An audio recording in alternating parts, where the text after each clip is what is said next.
Hello, नमस्ते, सत श्री अकाल। तो जैसा हमने आपको बताया था, हमारी ये वीडियो है सफलता के मंत्र पर, मीन्स मंत्रा ऑफ सक्सेस, यानी कि सफलता का मंत्र क्या है, सफलता का रास्ता क्या है। तो इस विषय पर ये हमारी वीडियो है। तो सफलता का मंत्र या सफलता का रास्ता बताने के लिए मैं आपको एक कहानी सुनाता हूँ। आपको काफ़ी अच्छी लगेगी और इस कहानी में आपको सफलता का मंत्र भी मिलता है। तो कहानी है महान दार्शनिक, आप जानते होंगे, महान दार्शनिक फिलोसफर सुकरात साहब को। तो एक बार एक व्यक्ति सुकरात साहब के पास आया और बोला, सुकरात साहब मुझे सफलता का मंत्र दे दीजिए, मुझे सफलता का रास्ता बता दीजिए। सुकरात साहब ने कुछ देर सोचा।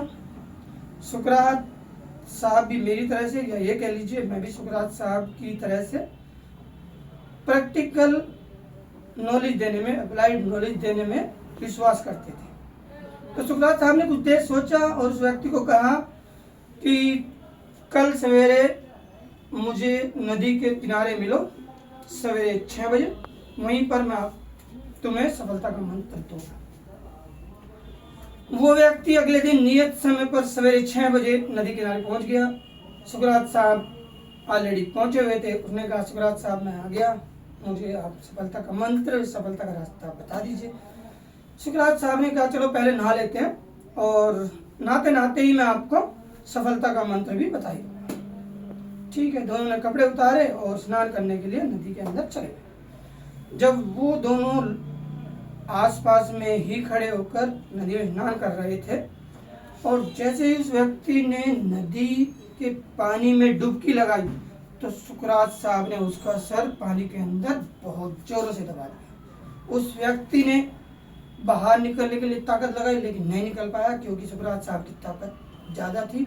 उसने फिर से कोशिश की, कुछ और ज़्यादा जोर लगाया बाहर आने के लिए, लेकिन वो फिर भी बाहर नहीं आ पाया, क्योंकि सुकरात साहब ने काफ़ी ताकत से उसे अंदर दबाया हुआ था, उसके सिर को। अब उस व्यक्ति की सांस फूलनी स्टार्ट हो गई, हार्ट बीट बढ़नी स्टार्ट हो गई, क्योंकि वो पानी के अंदर ज़्यादा देर तक सांस नहीं रोक सकता था। जब उसे लगा कि अब तो अंतिम समय आ गया शायद, तो उसने पूरी ताकत, जितनी भी ताकत उसके अंदर थी, वो सब बटोर कर पूरी ताकत के साथ जोर लगाया और बाहर निकल आया। और बाहर निकलते ही वो बोला,